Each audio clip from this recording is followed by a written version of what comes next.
Parshas Vayishlach. Parshas Vayishlach. A few, hopefully short words. I hope they'll connect. I preface, they might not, but I hope they will. Famously, we have in this week's parsha the fight, the epic battle of Yaakov and the Saroi Shel Esav. Yaakov and the Malach. Yaakov goes back and he encounters the Malach. Vayovek ish imai ad aleisa shachar. There is so much to talk about this battle. We'll talk a little bit now. Could be we'll talk a little bit more over Shabbos. But let's begin. Why did Yaakov Avinu go back? Everyone knows. To pick up the pachim kitanim. To pick up the little flasks, the little nothing. And everyone has the same kasha. Like, really? Yaakov. It's almost like, it sounds like, obviously this can't be, but it sounds like, you're going on a family trip, you get, 2 hours away, oi, I left something at home. Okay, what did you leave at home? What was it? It was your tefillin. What is it? The fourth pair of socks. But we're only going for one night. You never know. Okay. So you know what? You tell your wife and your kids, I'm going to leave you here. I'm going to travel back myself, and I'll see you soon. And Yaakov Avinu goes. What in the world is going on here? There's obviously, some stories are so, pardon my English, ridiculous, that there has to be something deeper. And of course, there's many, many layers of deeper things over here. Let's discuss a little bit. So it's Gemara in Chulin. Gemara in Chulin, Daf Sadi Aleph famously says, we learn from over here, tzadikim love their money more than their guf. Gemara in Chulin. Tzadikim love their money more than their guf. I think right now many people are going to walk out and say, I feel validated. Baruch Hashem. I also love my money more than I love my money more than I don't want to say what. More than ever. Okay. What does the Gemara mean? What's going on? Yaakov Avinu, the Bechir Sheba Avos. What is going on over here? So there's many pshatim. But the Alter Mikel says a pshat, and then I think we could apply it in a very real way that hopefully we could take away from. The Alter Mikel says, when one is in battle, before you go into the actual battle, people will share. I'll carry for you, I'll take an extra knapsack, no big deal. When you're in the battle itself, you're in the bunker, you have whatever you have. There's nothing extra. You're not having an extra anything because you're in the battle. Says the Alter Mikel, Tzadikim realize that whatever they're given in this world has a purpose to it. Every dollar, every penny, every shirt, every single item. They love their money more than the guf means they understand. They appreciate what everything is given to them for. So if you think about it, it's the exact opposite of what we would have thought. When you hear they love their money, it's, I love my money. No, it's the exact opposite. They love their money like Rav Aaron Leib Shaiman loved his money. What does that mean, he loved his money? That means he sat on the exact same chair for 90 years. That means his entire life he had 2 cups of coffee. That means nothing meant, because he has what he has, and he doesn't need one dot more. But that's obviously an extremely high and lofty level that doesn't talk to me, and maybe it talks to all the tzaddikim sitting around here, but I'll just talk for myself. Like, come on, okay, very nice. Yaakov Avinu, nice shot in the Chumash, which is always a nice thing. But what can we take from here? So I think, and I don't know where I got this from. I think Rav Matisyahu Salomon says this a little bit. I don't know exactly if this is his precise words. That what we learn from Yaakov Avinu by him going back for the Pachim Kitanim is that everything is for a reason. Everything that we have, not just our money, not just our belongings, our abilities, our talents, every single thing that God gave us was for a purpose. Can you imagine Rav Asher Arieli has the golden tongue? The man talks, it's literally, you could write a sefer from his words. Can you imagine if Rav Asher would decide, you know what, I don't like giving shir. The whole thing, you'd have to talk every day. It's not for me. Hashem gave you a koyach. Hashem gave you a talent. Hashem gave you an ability. How can you not utilize your ability? Someone is very, very organized. So some people would say, oy vey, becomes OCD. I don't know. Or utilize your talents for good things, for good causes. We all know, or we're all learning, as the world develops, there was a time that people thought you have ADHD, it was the worst thing in the world. And now as the world develops, they realize, look at the top executives and the top CEOs of many places, all have ADHD. Why? You're right, they can't focus on one thing. So what do? They focus on everything. And guess what? They build multi-million-dollar corporations. So it's true. It could be they can't sit and stare inside one book for 5 hours. Okay. So you take what Hashem gave you and you utilize it in the appropriate way. Every single thing. Tzadikim b'chayeihen. Love their money, love their talents, love their abilities. We could learn from Yaakov Avinu that every single person, I happen to marvel, and I don't really know all the millions of things going on in the last 2 months since the war. I'm not that following up to date, but the things that I'm shown and the things that I see, it's incredible, the ability that people have.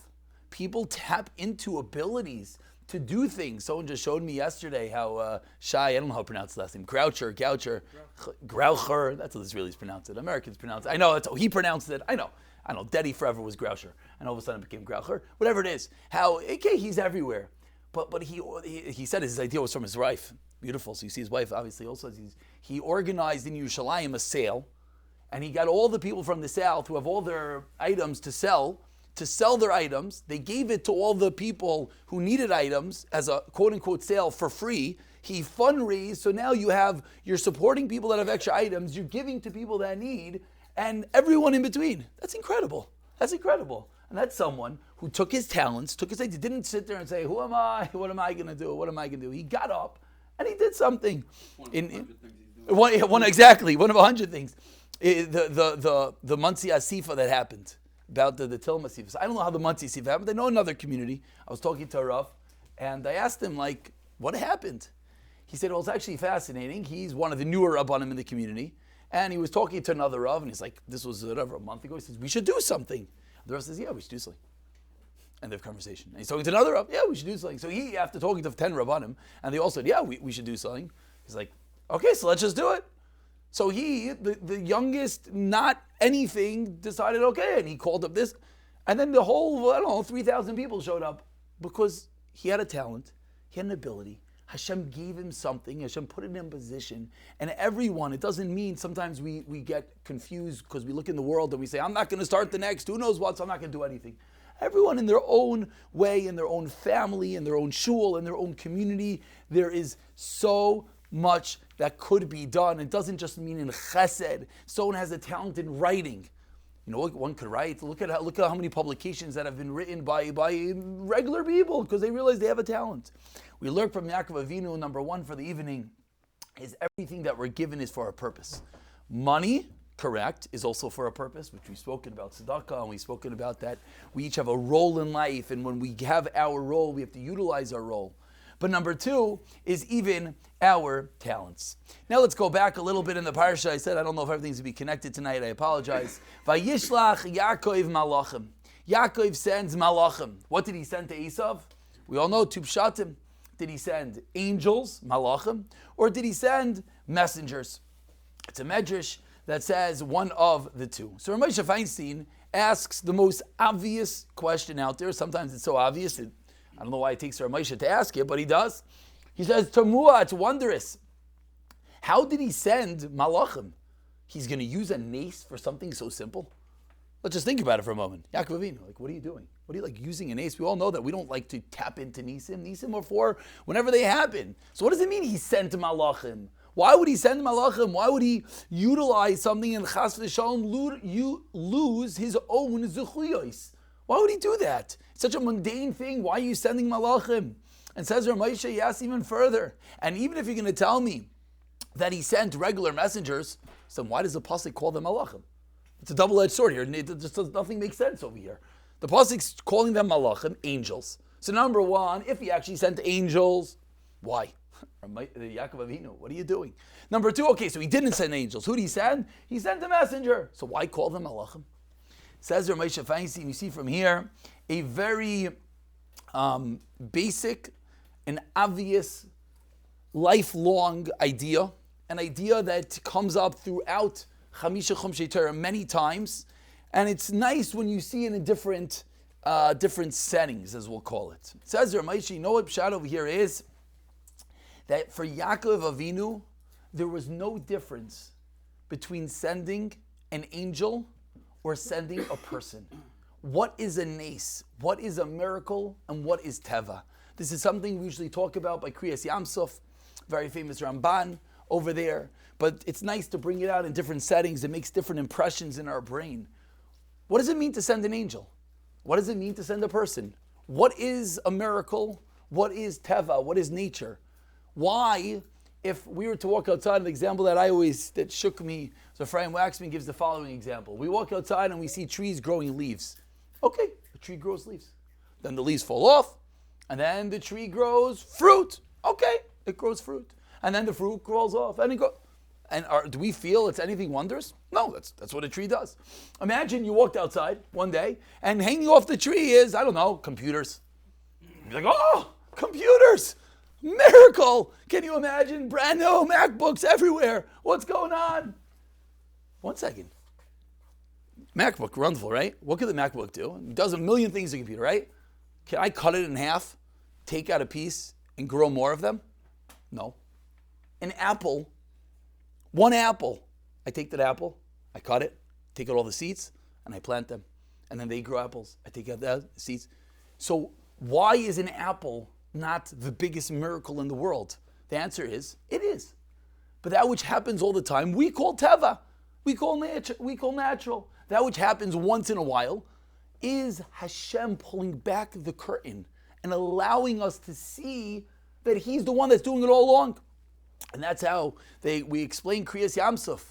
For the water to stay in one area is also a miracle. To build a swimming pool is not a simple feat. And imagine you put in too much water, that's it, everything gets flooded. Yet, the ocean, somehow, I don't know, probably something to do with the sand. I'm not good with these type of things. But the water stays there. Why doesn't the water just fly everywhere? Because Hashem created it. The water stays there. That was one of the days of creation. Hashem separated the mayim from the yabasha. So what was Kriyas Yamsuf? Hashem was just pulling back the curtain and saying, hi, I'm here. I'm running the world. I'm going to show you a nes to allow you to realize that there's something called nes, there's something called teva, but in my godly eyes, there's absolutely no difference. It's all exactly the same. Yaakov Avinu, the Bechir Sheva Avos, Chakuk al Kisei HaKavod, realized there's absolutely no difference to him sending, I don't know, random guy from the street, hey, can you do me a favor? I want to send you a message. Or saying, hey God, can I get an angel? Boom, I need to send it. So much so that we'll call them malachim, and either way you look at it, it doesn't make a difference. It's a malach, it's a malach, it's a person. It's a teva, it's an ace. To Yaakov Avinu, there's no difference. Because when you're looking through the eyes of Hashem, which Yaakov Avinu, the Avos were, there's absolutely no difference. We see from here, absolutely incredible, that we sometimes lose track what's an ace and what's not, and sometimes it takes a tzara to realize what nisim we live every single day. How many times have we heard from people who go through bad situations, and we all know that one of those check marks to get out of the hospital is to use the bathroom. It's one of those things. Maybe people know it from when a woman gives birth, maybe people know it from other surgeries. That's just the way it goes. And how many times have we heard from people how afterwards they have a total newfound appreciation on the mundane activity of utilizing the facilities, to saying Asher Yotzar. And then you think, wow, Asher Yotzar, Mafli La'asois, it's a miracle. It is a pella that we could use the bathroom. You could hold it in and you could go, I'm not going to get too graphic, but it is a miracle. So sometimes we just have to remind ourselves that everything that we're doing, and if we go deeper and deeper and deeper, and if we just think about our own lives, we try to realize how we got to this moment, where were we a week, a month, a year, 5 years ago, try to trace your life.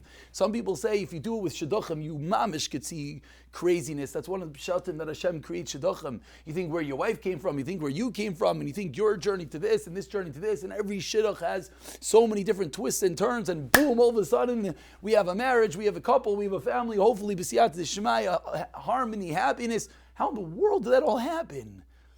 A nes, a teva, is in reality all the same. Hashem just sometimes pulls it back to show us a little bit deeper, and that is what Yaakov Avinu is teaching us. And we're going to close with I have no clue who says this. It's a very cute sefer actually. It's a very cute sefer. It doesn't actually have an author. That's how incredible it is. It's like it's an Israeli type of thing. It's like lots of like the basic. Like, it doesn't have an author. I wasn't joking. There's absolutely no author. It's based on the Gilganis that came out.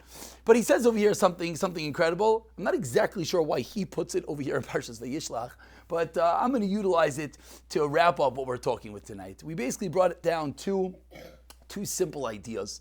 Idea number one is everything that we have is for a purpose. And idea number two is that we're living miracles every single moment of our life. We just need to open our eyes to realize that. Says Yaakov Avinu, I'll send a malach, I'll send an angel, I'll send a person. It's all one and the same. Because there is no difference through the eyes of Hashem, through the eyes of a tzaddik.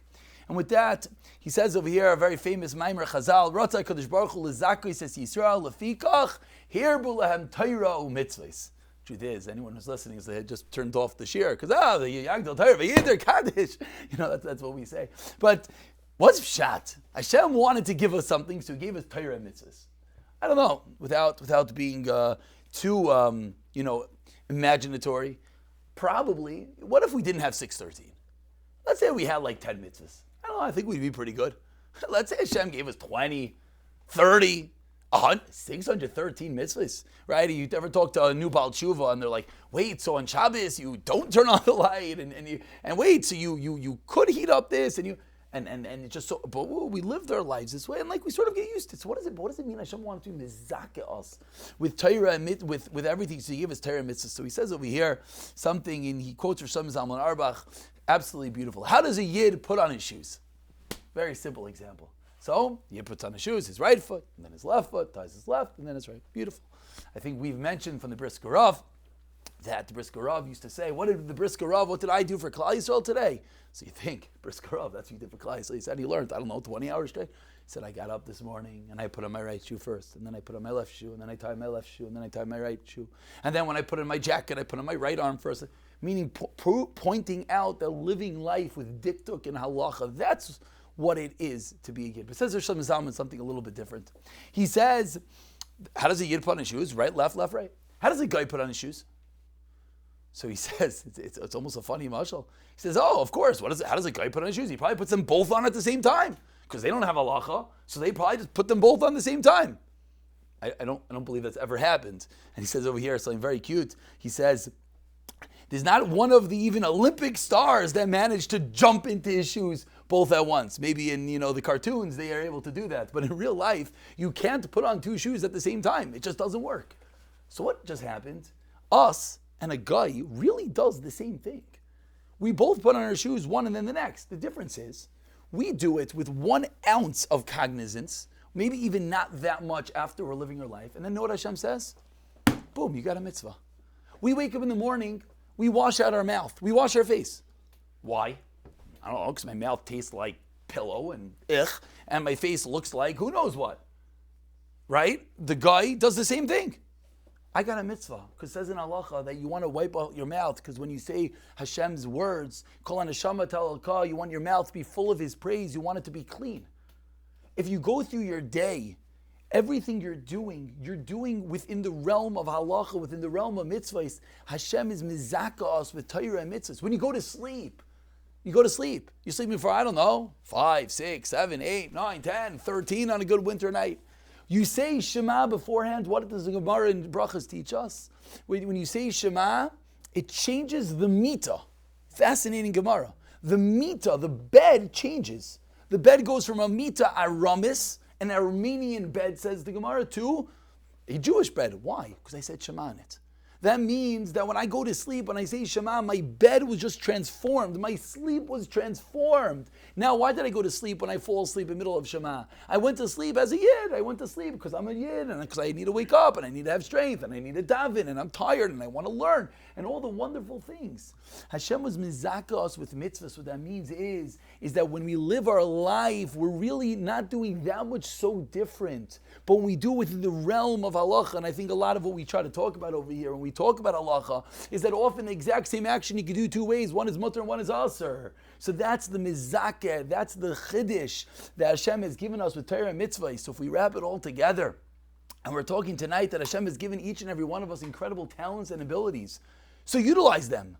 And if you utilize them through that lens, then every ounce of it is avodas Hashem. If you think about it, you go to the office, you're working. So you might say, oh, that part is not avodas Hashem. Really? How much of your money is spent more because you're living a Jewish lifestyle? I don't know, public school, tuition? I think we could stop there. Food, housing, everything. So what does that mean? That means that when you're sitting and working, you're not just sitting and working and making money. You're allowing yourself to live life as a yid. So you might think, well, I just sat behind the computer for 7 hours and I didn't think about one thing. It was pure numbers. But every single moment of that was fueling a mitzvah. That was fueling your children's chinuch, and that was fueling keeping kosher, and that was fueling everything else that we do. So with that lens, and we could take our talents, and with the right focus, we could utilize them to bring out the Riboy Shamayim, to bring out the incredible Torah and mitzvahs. And finally, I think that when we start to reorient ourselves and live our life through that lens, you know what happens? What happens is we slowly realize, like Rav Moshe Feinstein says, there's Teva and there's Nes, and they're really one and the same. The fact that we have a job and that we have a family and we have lives and we have neighborhoods and we have everything and we have children and that we're healthy and we get sick and we get better and all. Wow. All we have to do sometimes is just open our lives. If we take the lesson from the Parsha and we realize from Yaakov Avinu, maybe it doesn't take a Bechir Sheba Avos to realize that. Maybe if we live our life with the cognizance that what we're doing is living with Hashem, when we put on our shoes, when we brush our teeth, when we wash our face, when we daven, when we work, when we play, when we relax, slowly we'll come to that level that the Nes, that the Teva, it is indeed all one and the same. And B'siyata D'Shmaya, what will we gain? We'll gain, first of all, to live a life of Yishuv Hadas, when we live a life with a little bit more of a focus. And we'll gain that Hashem and Mirz Hashem will have the incredible nachas from us, B'siyata D'Shmaya.